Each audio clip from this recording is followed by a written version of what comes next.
Hi, everybody. Thanks for joining us and welcome to another Ask Sofia Health live Q&A session. We're excited to be here and share a Friday afternoon with everybody. I want to take a minute to introduce myself and my company. So I'm Riley. I'm the founder and CEO of Sofia Health. I founded the company because I'm passionate about helping people take ownership of their health in order to resolve their issues. And this means really getting to the root cause and solving the problem and not just alleviating symptoms. So what is Sofia Health? So we're a health and wellness marketplace that connects clients to practitioners. So what does this mean and how does this, help a client or a practitioner? So a client, for example, might not know who to reach out to for help for a certain issue. When they come to our site, they can easily do a search. You can find different practitioners that specialize in various modalities. Sometimes practitioners might have techniques that you've never even heard of before.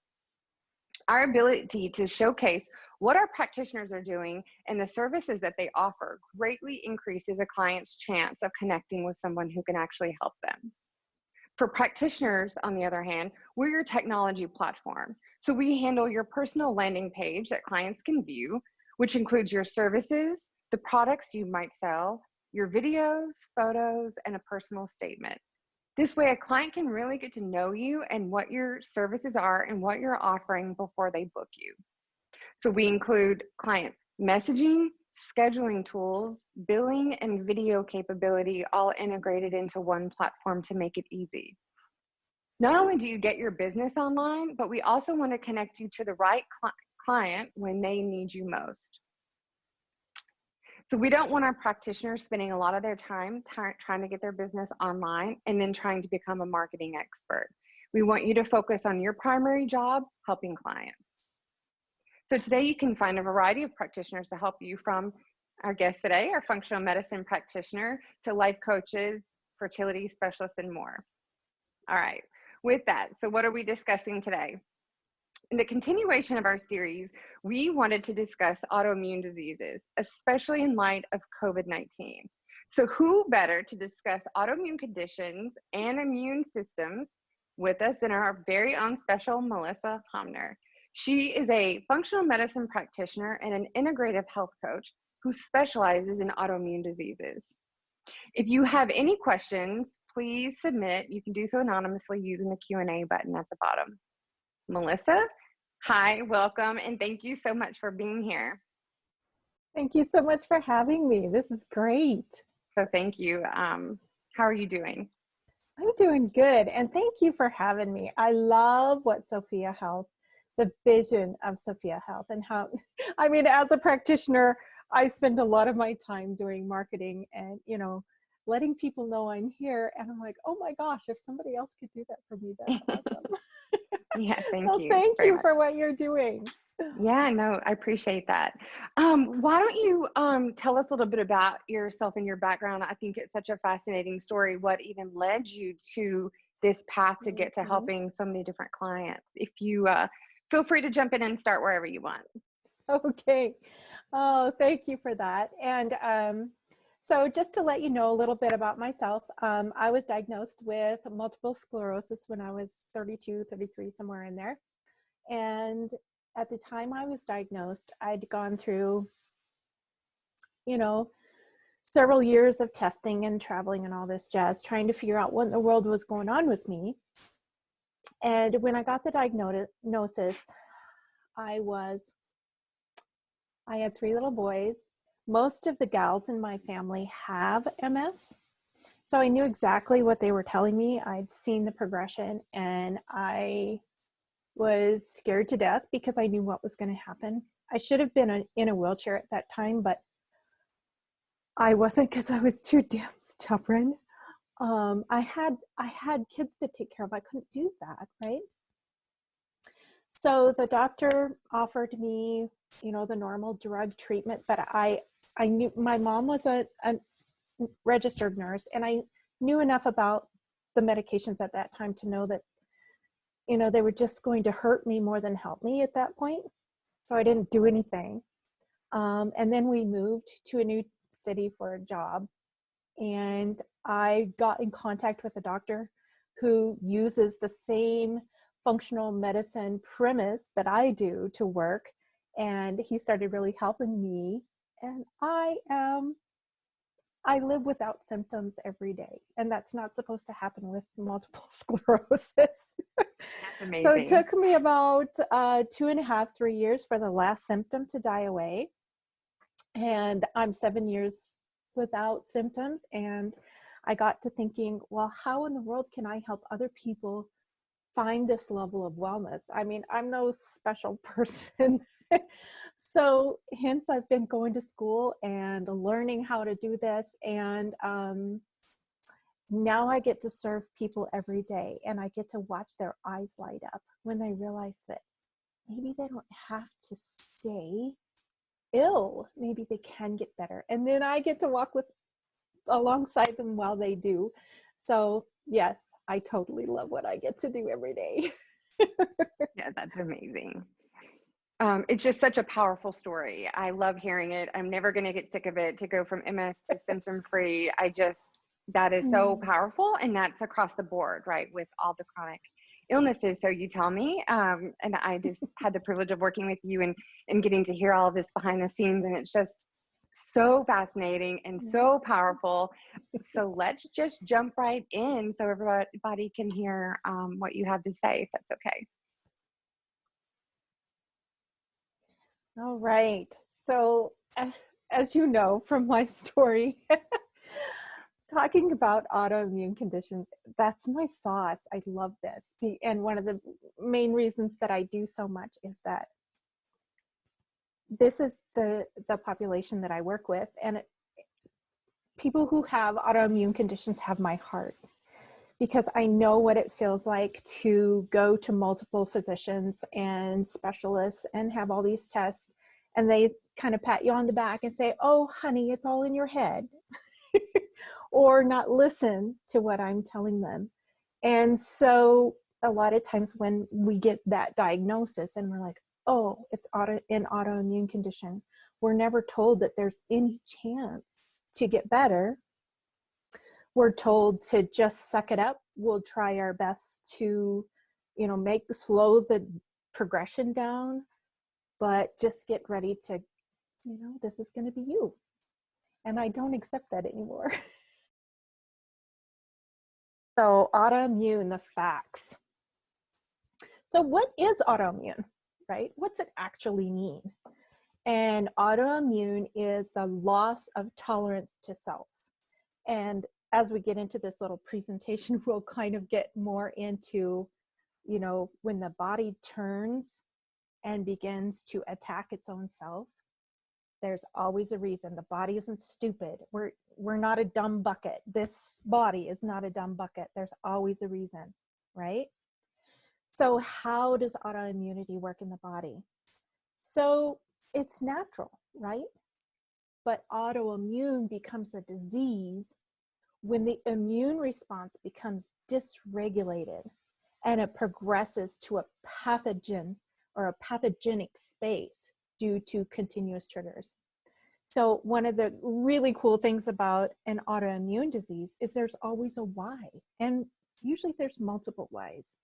And when we dig in and we can uncover those and change those dynamics, then we get a chance. We give our bodies a chance to get better.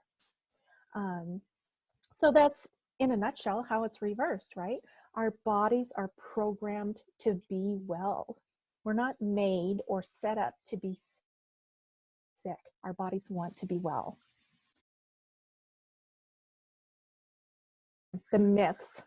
All right, so we already hit on some of those, right? One of the ones that I hear so much is the body is weak and vulnerable. And, we're prone to disease at any moment. Something's just going to come and knock us over. And I would like to push back on that a little bit, because our bodies are so strong. They're so adaptive. We have survived as a species for all these thousands of years and thrived. We couldn't do that if our bodies were this weak little, whatever that can't function well. So I'd like to really push back on that, because our bodies are actually this brilliant, not machine, but organism that works optimally for us every day. It fights so hard to support us every day. So another myth, the immune system attacks the body for no reason. And we kind of touched on that one already. That's simply not true. There's always a reason. And back to what I just said about the body fighting so hard for us. And I just want to give a quick example of that. So a lot of times we get, and I've got a little bit of a leftover belly from having kids. And a lot of times we're like, you know, my body hates me. I can't lose this weight. Well, there's always a reason, right? One of the things that our body does a lot is encapsulates like toxins or hormones that haven't been able to be passed out of the body. They'll be encapsulated in a fat cell, because that's how the body can kind of protect that from our organism and keep it out of the mainstream so it doesn't affect us. That's just one example for how our bodies just work so hard to protect us in our days. So unique and isolated. An autoimmune disease is unique and isolated. So that's not true either. And we'll get into some of that later on in this talk. But like, say, multiple sclerosis, saying that it is a disease of the brain or the myelin sheath, actually, that's the result of this disease process. But the why, the actual root causes for MS, can overlap in a big way to the next one, rheumatoid arthritis. And to say that rheumatoid arthritis is only a disease of the joints, or psoriasis is only a disease of the skin, it's not so, because the root causes for these things can be overlapping in a big way. It's just our body saying, hey guys, I need help. And sometimes we don't know how to answer that cry for help in our bodies. Touch on COVID here a little bit too, you know, because we've had a lot of questions on that. Oh, sure. I love this. Okay, so especially when you have an autoimmune disease, that does not mean that your immune system is like non-existent. It's gone. You still have an immune system that is going to be protecting you, right? And I also get a lot of questions about, I'm taking an immunosuppressant drug, right? What happens in my body? Am I more susceptible to COVID-19? So that's a really, really valid question, right? That's huge.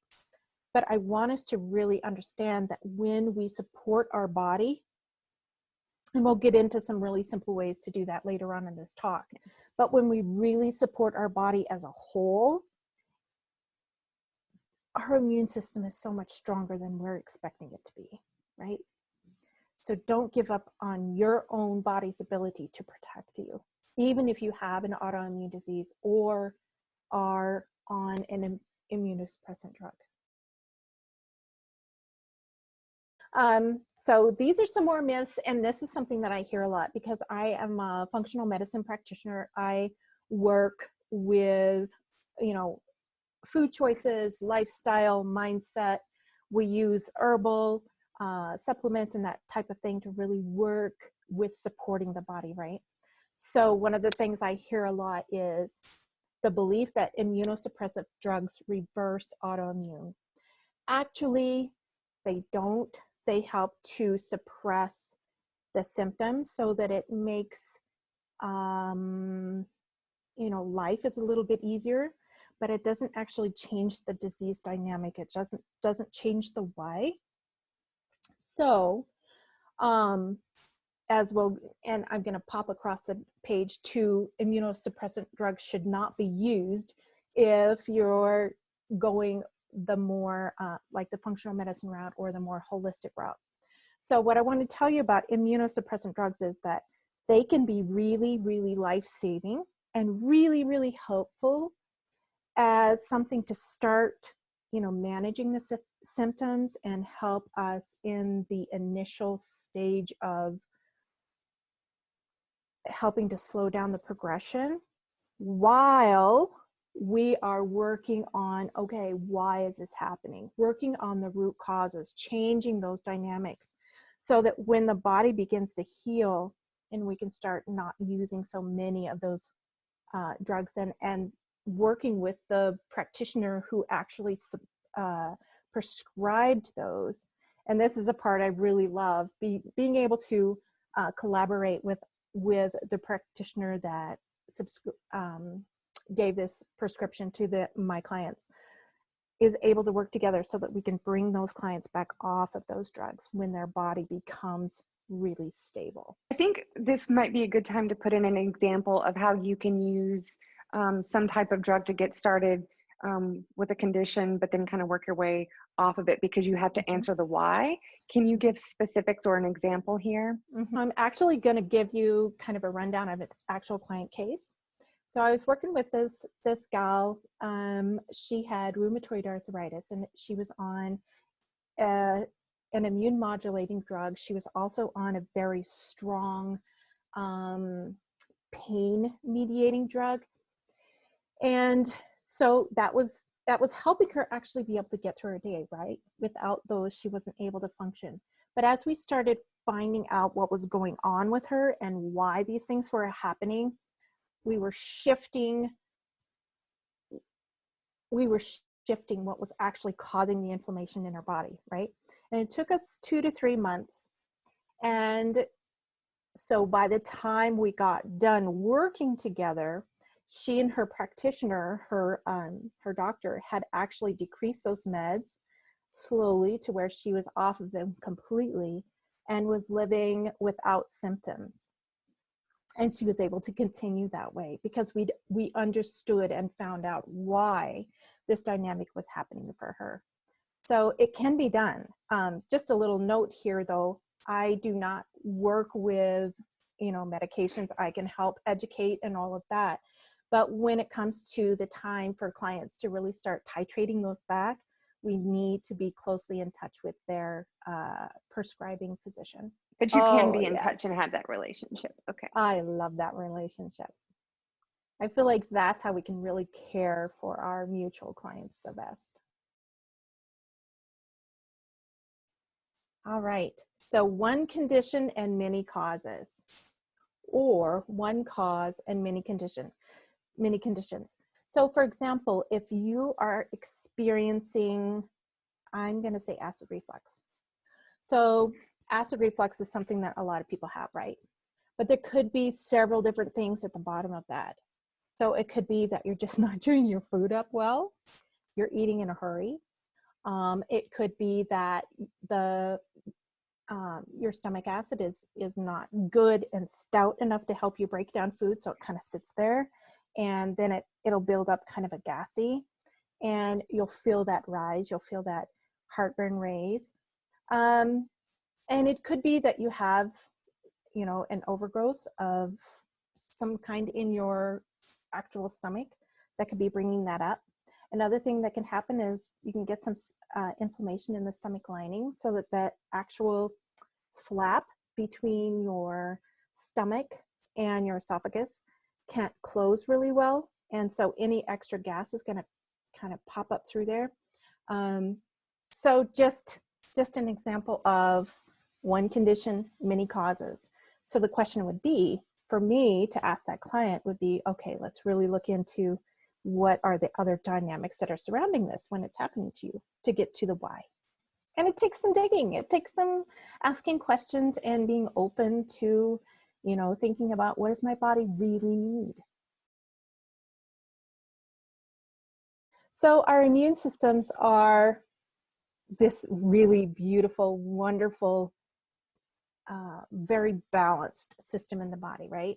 So what we want from our immune system is that it be really, really tolerant. So like 95, 98% of the time, it's not reacting to anything. It's observing what's coming through the body. It's observing what your body's experiencing in the day, and it's okay. It's just holding steady.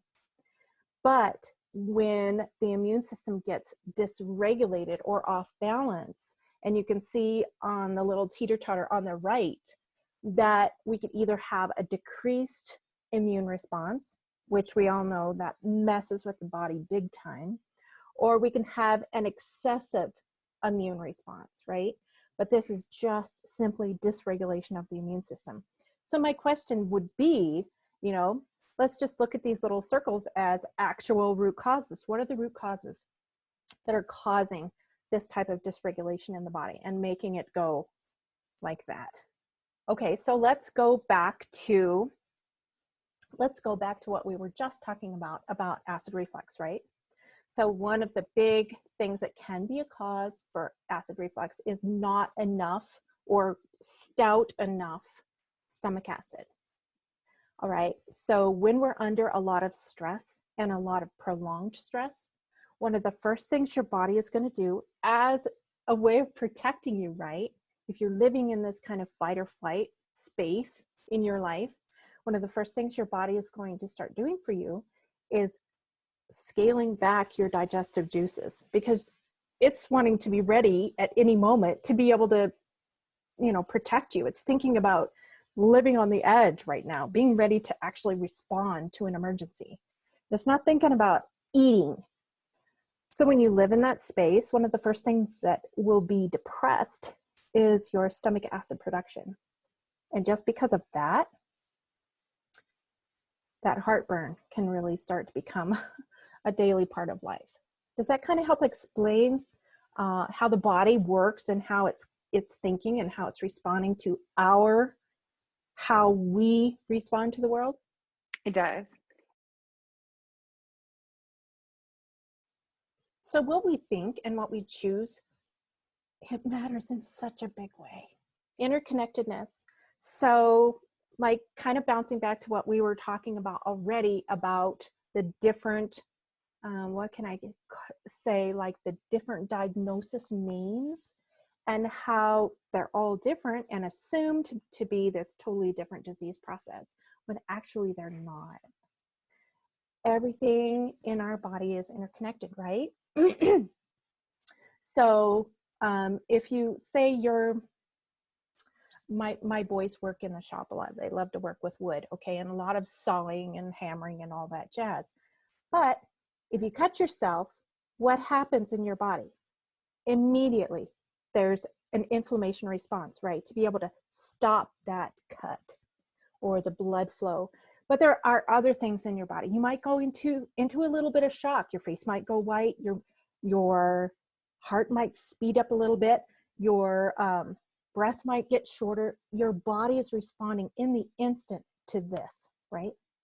So to just say that this is an isolated incident and doesn't affect the rest of the body, it's kind of, it's not true. So to say that there is no interconnectedness between all the parts of their body, everything that's happening to us as an organism, that doesn't make any sense either. So here are some of the main interconnected pieces that I see that are real cornerstones for either not being well or being well. Okay, so food, obviously we get to choose what we eat, what we put in our mouths, right? And if we're eating food that actually is not nutrition, and you eat it, you swallow it, your good bacteria in the gut can be saying, what is that? Does it look like a toxin? Does it look like a food? What do I do with that? And our bodies are really smart. They learn from what we give them, right? So if you're constantly giving them food that is actually not food, they're not getting the nutrition that they need to really work well. And I'll use just quickly an example here.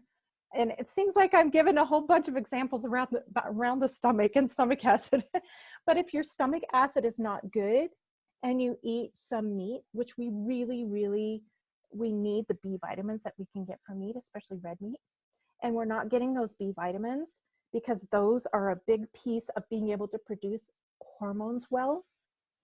You can kind of start to see the progression. Even if we eat some really good meat, but our digestive system is off and it isn't able to be broken down at all, or not as much as we need, then our bodies are low on the B vitamins that we need to produce good hormones. Okay, so now our body doesn't have what it needs in raw material to be able to produce what we need for everyday life. So it's almost like changing the idea around, I just want to eat whatever I want, to what does my body need me to eat? Toxins. This is a huge piece, but not just toxins in the food that you eat, but also toxins that we put on our skin. Sometimes we need to test our water. Sometimes we need to be really aware of what's in the air we're breathing. But toxins can also be if you're in a toxic relationship, or if you're in a job situation that just really weighs on you. Those are things that we really need to think about, because as we are responding to these things, our body biochemically is adjusting to really support you in whatever way it can. Oh yes, and it just goes on to stress. So stress, back to the whole B vitamin thing. If you're having a really, really stressful space in your life, you're going to be blown through B12 like nobody's business. So just knowing that, and that starts the imbalance, right? So yeah, what we choose is really big. But I want to just, and maybe this is something that we can talk more about at the end. Our bodies are so awesome, and if we can just match what they need from us so that they can get to the place where our bodies are well and really supporting us, it's like we need to really learn how to listen and walk in step with our bodies. And this is a big, big piece, because it puts into perspective what we are looking at. I mean, you guys know there's autoimmune conditions that affect the brain, the skin, the thyroid, GI tract, muscles, the kidneys, all of those things. But at the base, we need to be looking, like when we're looking at root causes, we need to be looking at what is causing the inflammatory response in the body, right? So finding the whys, finding the triggers are the key to actually letting the body turn that around for itself. You're basically saying you have that inflammation every day. It's just what degree that you have the inflammation that it could go to one of these conditions. Exactly. That is right on. And the other piece of the inflammation is when our bodies are constantly being triggered. Like, so for example, I'm really, really sensitive to gluten. That's one of my nemesis, right? But if I have gluten by accident, it takes me 3 to 5 days for that to work out of my body. Wow. And if you have something that your body is sensitive to, like some people are really sensitive to dairy, right? So it takes 5 to 7 days for that inflammation to completely recede from one introduction to dairy, right? So if somebody's having dairy for, they have ice cream for Monday night, but then they want to have it again for Friday night, their body it hasn't had time to really completely work through that inflammation. So you've got 2, and we've got to build up. And some people, I used to eat gluten all the time. I didn't know it was a problem for me. And I had it several times a day. And if I have it now, one of the first things that happens for me, I call it my tell, is my left leg will start to go numb. And I really like to walk. So I just stay away from gluten. I mean, that's what I've learned about what my body needs me to do. I'm just going to be selfish and ask a question. How does inflammation that if someone has something like the ice cream, they have the dairy intolerance, and they get the inflammation, how does that inflammation manifest itself? Are all the tells, as you call it, are they all different, or will you know? They're different. Okay. I love that question. Thank you for asking it. Because so for some people, gluten causes them a bellyache like none other. Some people, it causes them to be constipated. Some people, it causes them to have major diarrhea. Some people, it causes a major brain fog or migraines. I've even seen it cause people a major meltdown, like anxiety, totally anxiety inducing. All right. So, and this is just for gluten, like for dairy, I've seen it really cause, and same for gluten too, I've seen it really cause joint pain. I've seen it cause gut issues. A lot of the time, though, for dairy, it's going to be in the gut, either pain or something with the bowel, like really not being able to use the restroom or major diarrhea. I love that question, but for each person, it's going to be different because I've actually never met another person, and I've served clients for quite a while now, and I have never met someone who gluten makes numbness happen in their body. I'm the only one. So that's part of what we get to do, or I get to do with my clients, is really help them understand, okay, what is this looking like for you in your body? What is the response that your body has to this, whatever trigger or stimulant? You know, if inflammation is the root of all these health conditions, but it starts as something as simple as a migraine or a headache or unexplained anxiety, but you're not really putting the pieces together, it seems like it would be really difficult until the symptom has absolutely manifested to the point Totally. you know, that you don't really understand what's going on with your body. And now it's, yeah, now it's big. Now it's impacted how you get to live your life or not live your life. Yeah. And so sometimes it's hard to see these things without talking with someone. Like I've done this work for quite a while now, but I have my own person that I go to because it's hard for me to see my own stuff.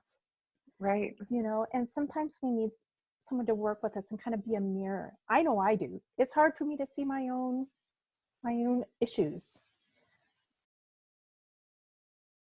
This is just kind of putting it in really simple terms. What can you actually do to help your body turn the corner and start to heal? So minimize toxins, and this seems so easy, but it's going to be different for every single person. So toxins can come in the form of foods that your body respond to with an inflammatory response. It can be life habits that we use that don't serve us and that are not nourishing to us as a whole organism. All right. Relationships. And this is kind of a really, really tough one because we've got all this stuff that we've learned growing up, right? We've learned how to be us. And sometimes, especially when we don't feel well, it's really hard to set boundaries and to stick to them, especially with family members. We're too tired to deal with it, right? But making small choices to really nourish ourselves in relationships, choosing good environments for ourselves, choosing good self-care. Self-care is huge for coming back from an autoimmune condition. It's really, really big. Just the simple thing of making sure you have enough water or foods that really nourish you. Those are all things that take, real intention, right? But when you're working on really supporting healing in your body, that's what you need. So maximizing the nourishment piece, I kind of folded these in together, making choices to let your body heal. And in essence, you're prioritizing an environment for your own body to heal. And that's hard sometimes because it means making changes and making choices. And sometimes those choices aren't accepted by other people in your life. Sometimes you get a little flack for it, right? But it pays off because I should be in a wheelchair and I'm going to dance with my boys at their wedding. I'm a terrible dancer, but I'm going to do it.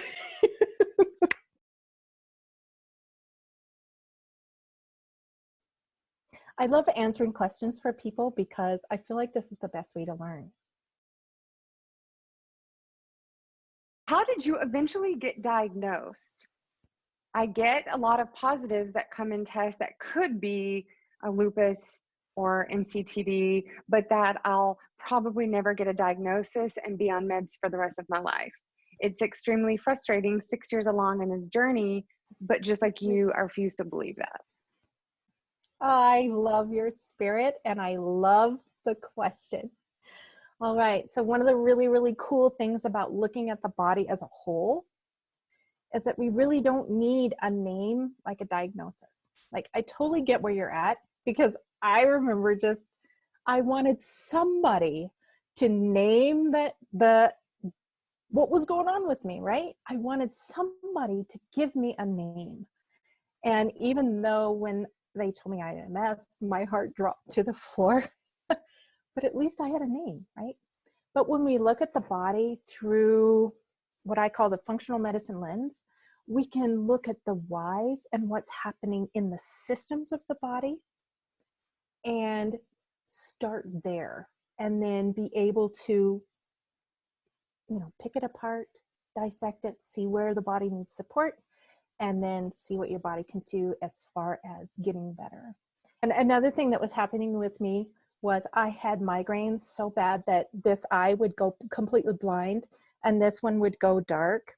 And when you've got 3 kids in the car and you're on the interstate, that's really not a good thing to happen.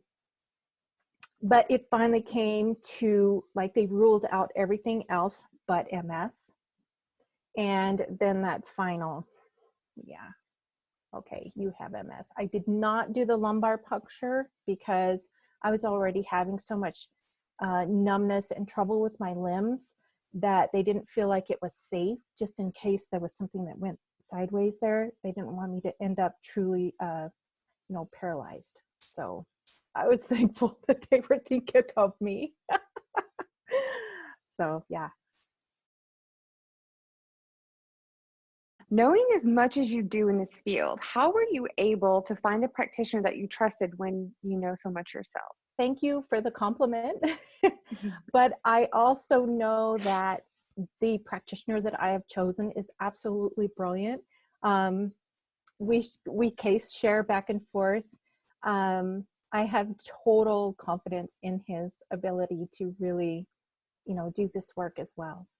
So yes, I was picky, but I totally, totally love the person that I found to really walk my journey with me.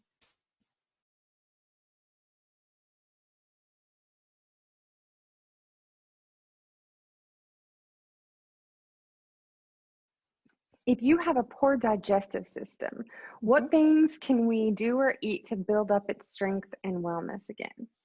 All right. So the first thing, well, there's several things. The first thing is to eat real food, not food that's in a package. Okay. And that's really tough sometimes, especially if you're a mom with a bunch of kids and all kinds of things happening and whatever. But eat real food that's not been in a package. The second thing you can do is really be in tune to how your body feels when you have certain foods, and even use a journal if you want to really start looking for patterns. Okay, so every time I have, and I'm going to pick something stupid, every time I have artichokes, okay, oh golly, I get a stomach ache. And unless you use a journal, sometimes those patterns you don't see those happen, right? So use a journal if you need to. Really be in tune with how your body feels when you have those foods. The third thing is really, really simple. Chew your food. Like, really chew your food. Like, until there's nothing left. And like, I'm always drinking water, right? But when you're sitting down to eat a meal, don't drink a lot of water. For this simple, take some sips, enjoy it, but don't try to hit your water goal at lunchtime.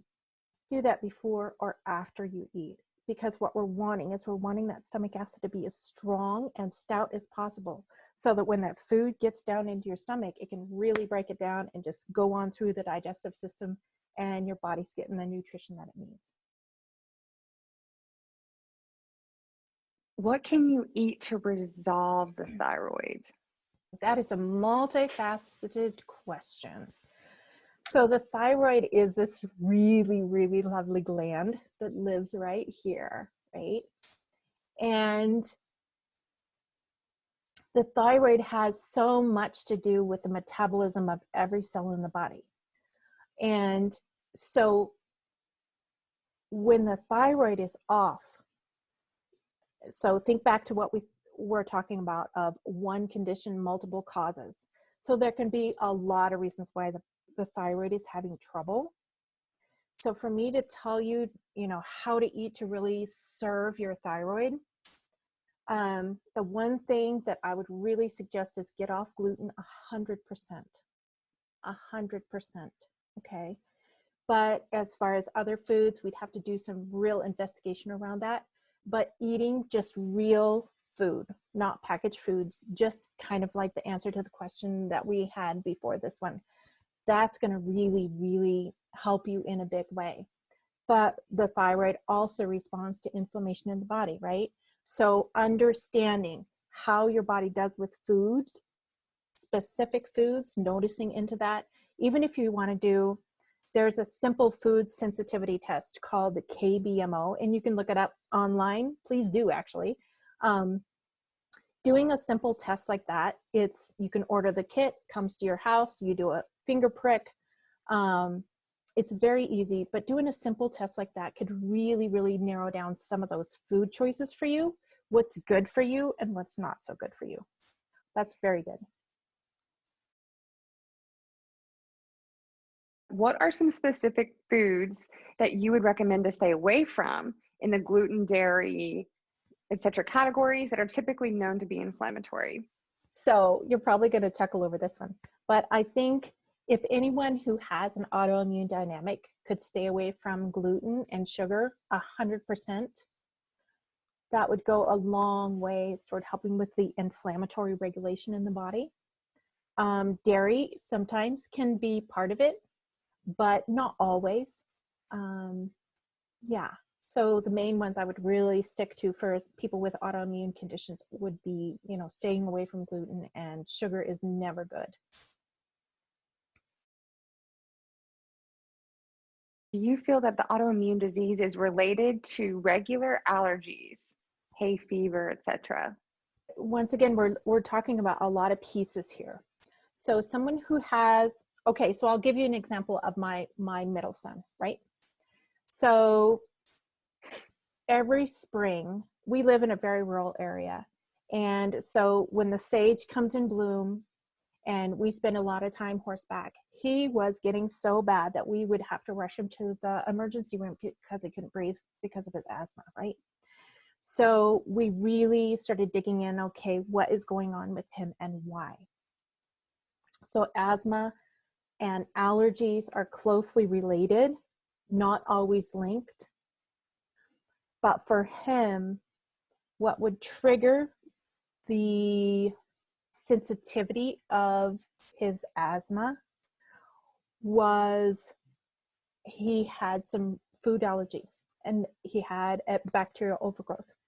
So when we took care of those, even though he does have just a smidge now of, like if he's running in track or something, he might have to use his inhaler, but very rarely does he have to do that anymore. But it brought his asthma down from having to take him to the ER to once in a while, he needs to use his inhaler. So finding some of those underlying causes really changed his ability to, now he can run in track. He's a basketball player, he gets to do this stuff because now he can breathe. So great question. My doctor says I have 40% thyroid production. What can I do? So it's really hard to really pin down, I've got 40% or I've got 50% or 60% of the thyroid working. So I don't know of a test, maybe someone else does, but I don't know of a test that you can actually put on the percentage.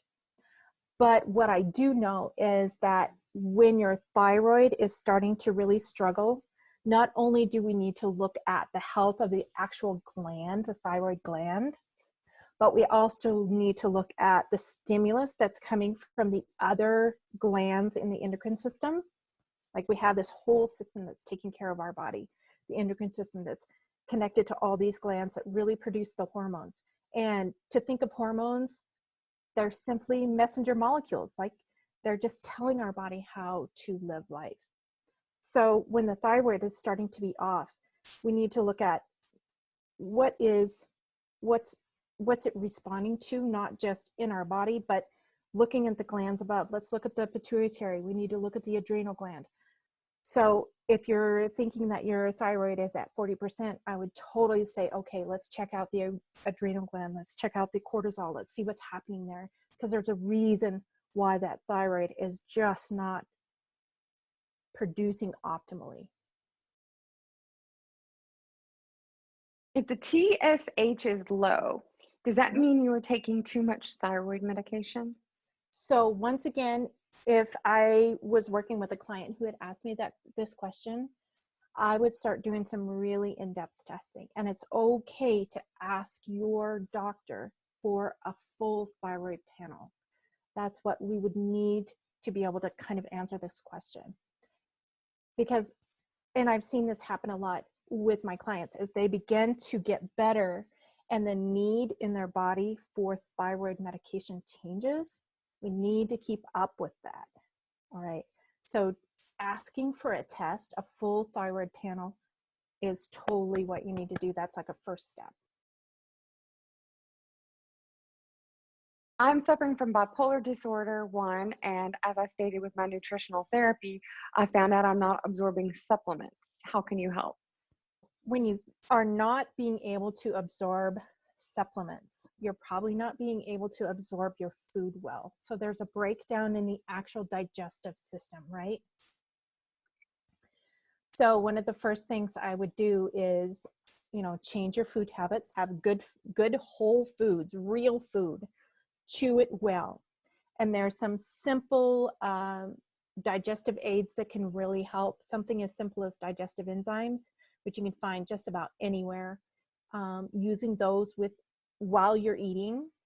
So typically 1 with a light meal, 2 with heavier meals, that can really help.